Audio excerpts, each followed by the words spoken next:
Hello, I'm Mayor Sean Spiller. I hope all Montclair residents are enjoying a fun, relaxing, and safe 4th of July holiday weekend. Unfortunately, as you might imagine, this year's annual 4th of July fireworks and parade has been canceled due to COVID-19. However, that will not stop us from celebrating. And with the work of Rick Earhart at TV34 and the 4th of July Committee, we have a wonderful video presentation for you. We have pictures from past parades, so look to see if the camera caught you in any of the shots, and we have interviews with people who have contributed in some way to the success of past parades. We hope to see everybody next year and enjoy. Thank you.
Since the town is so diverse, we got all these diverse bands to cover the gamut. It includes the Frailinger, the Mummers, the Frailinger Mummers Band from Philadelphia, and they've been a part of it since I've been on board. And they come from Philadelphia. We have the Wayne Raiders, which are now just called the Raiders. And they also do another parade beforehand, so they get there a little late, so that's why we have to put them at the end of the parade. We have the Big Apple Gay and Lesbian Band, which has been such a hit in Montclair. In 1 or 2 years they didn't come, but then when they came back they were so happy, and they just said that they love stepping off in Montclair once the parade starts because they get such, such warmth and such everybody, a warm welcome, I should say. Get a warm welcome from the people of Montclair. We also have San Simeon Bolivian dance group, which are always a big hit, and to watch them with those heavy costumes, it's like we don't know how they can do it in the heat. And we have St. Columkille Gaelic Band, which has been with us for a long time also. We've also added some another band from Newark the last few years that I've been on. They were the Weequahic High School band originally, yes. And now they've changed their name to another band. Right. So as you can see, we have a wide variety of entertainment. So I have the Arts Council help judge the floats, but we have a few different people that would come and judge the floats. Just turns out that the Commonwealth Club usually they put a lot of time and effort into their floats, and I have to say their floats were very good. And as far as like Grand Marshal, how does that come about? Grand Marshal, the committee sits down and discusses who they feel we think should get it. Either be a group, because we've had volunteerism, we've had the Boy Scouts, we've honored, I'm trying to think of other different groups that we've honored. Montclair Community Pre-K. The football team. But then we've had individuals like Yogi Berra, and it was his birthday that we celebrated at Edgemont Park with a big cake after it. We've had Jay Johnson. The head of Homeland Security. Yes. So we've had other people. So it just it runs the gamut of, we all have to agree. The committee has to agree with their input. And we usually vote on different people. Oh, we love Elvis. What would the parade be without Elvis? And Elvis, or Peter Jeffra, was the Grand Marshal one year, and he really didn't want to be the Grand Marshal because he wanted to be Elvis, so we said he could do both. So he started the parade as the Grand Marshal, and then he ran out back by the end to make sure that, he was at the end, because everybody knows the parade is over when Elvis is there. It's amazing. People talk about it and they can't wait when we have it. I mean, we draw about 10,000 people from all over, and everybody looks forward to our parade. I know some of the bands come from other parades in the morning, but they're not even as big or diverse as our parade.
I moved to Montclair in 1974. August of 1974, we bought our house, and that's when we started going to the parades. So since I can remember back to 74, the first parade I went to.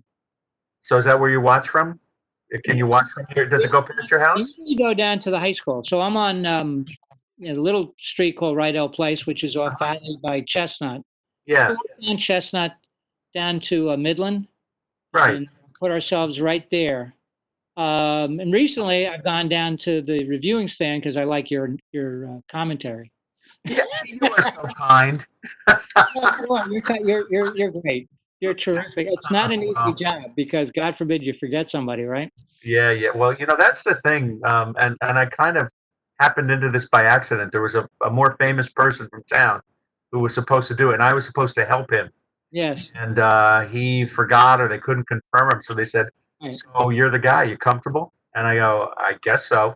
And Yeah. then at the end of the day, it's because I knew so many of the people who were marching that Yes. everybody thought that worked well. So Yeah. that's how I ended up with it. Not Yeah. for any other reason. Yeah, and that's good because you know the folks or whatever, or you're gracious to the people who have come to the town to celebrate with us, Wow. which it's always evident of that, and it's part of the spirit. And actually, the reason I started coming down there was because I don't know if you know John Block, who is a documentarian in town. Oh, So no, the- yeah, so he wanted to do a documentary about a student of mine, and so he wanted to film there. wow. Well, maybe this is about 8 years ago now. So And that's the first time I went to the reviewing stand. I said, "Oh, this is like a lot better because it's more lively and more fun. people play their music here." And The modern day parade All right. is actually the same age as I am, and that would be 70. And what happened was during the Korean War, there was one year where they did not have a parade, so that's why. I believe it started the year before I was born, but then they missed a year in there during the Korean War. But when I first started working for the town in '73, I was informed in my initial interview that if I was hired, I'd be working every holiday. 4th of July was included. So for about 35 years straight, I never had the 4th of July off. I was always working. And, managing the parade and some of the other activities, the fireworks that was always held at Woodman Field back during my tenure there. But the parade was very, very popular with the entire community. Every organization in town tried to get a float in the parade or a marching group, and if they were too old to march, they generally rode in cars. So it was really a very, well-received activity for the entire township. The average attendance we used to estimate at somewhere about 10,000 for the parade and the fireworks. Now, Lonnie, I think it's 31 years ago, you were instrumental in starting the African American Heritage Parade and Festival. Yeah, that was in 1990. We needed to do something positive to offer an alternative to some of the antisocial stuff that was occurring, and we decided that we would have a parade, and then as we discussed how that would shape up, we then decided that we should also have a festival, only because we were getting, hopefully we're going to attract thousands of people to leave their homes and go out to watch a parade. So we figured they should have something else to do with the remainder of the day. So that's when we started the festival and the parade. Until I became the director of the department in 1992, I never really got to see much of the parades up to that point, because I was always responsible for the logistical setup of everything. And, so I was always running around with a two-way radio on my hand and, trying to make sure that everybody was where they were supposed to be and, those kinds of things. So I didn't see a lot of parades early on. After I became the director of the department, though, I announced every parade. So I did have an opportunity to see all of the groups as they came through. But in terms of a favorite, I don't think I ever had a favorite. It would probably vary from year to year, because, like anything else, some people do a great job some years, and other years there's somebody else who steps up, so. But, it was always good to see the veterans groups because, they had, served the country, during World War II, the Korean conflict, Vietnam. So it was always good to see those folks come out and be recognized and to participate in the festivities. Yeah. Well, just another little piece of history for you. I did wear my 4th of July shirt for the I've got mine on too. I have my shirt on. Yeah.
near the end of the parade, the guy was in a wooden crate washing himself. You know, he had his clothes on. I remember that, guy. yes. Yeah, So- and I remember, but why I decided, I did not decide on Elvis or anything.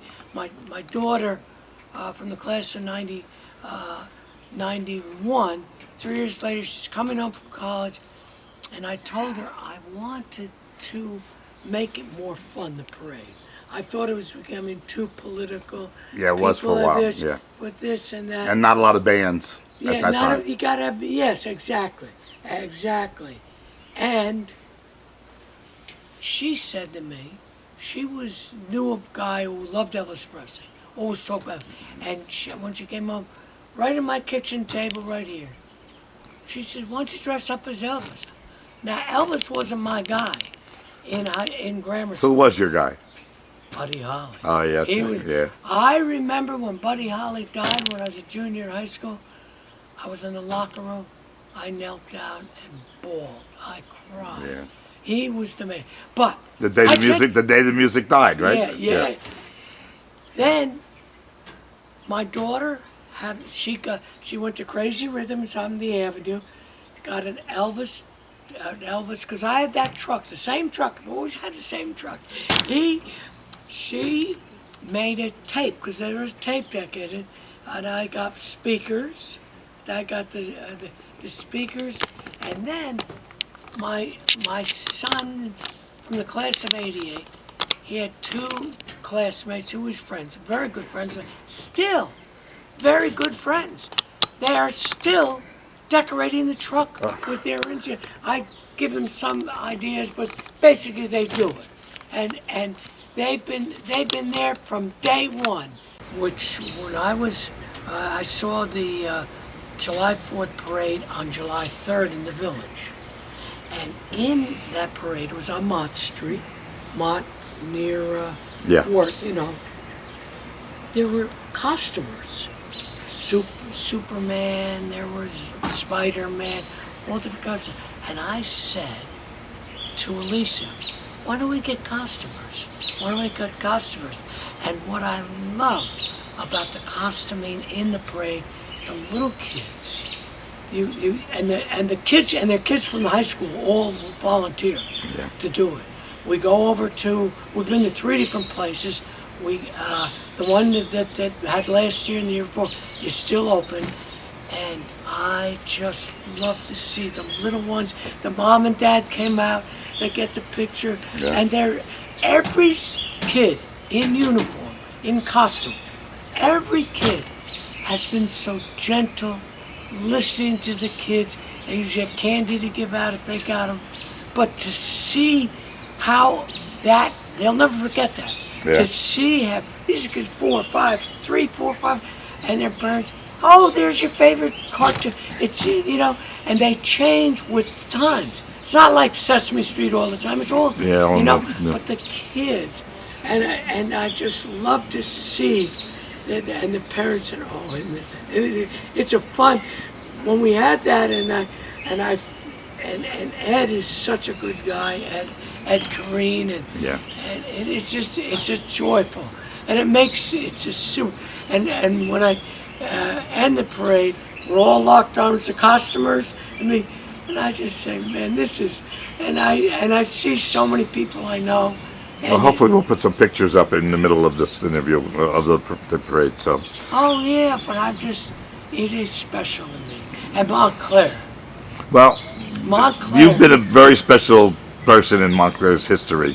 And I'm glad I am. I'm glad Vinnie Tango is, Ed Kareen is, Donnie DiGeronimo is, Sometimes. all of it. No, you are. Yeah. You give to Montclair. You love Montclair. Yes, we grew up here, and Montclair gave to us a lot, so we learned a lot from it.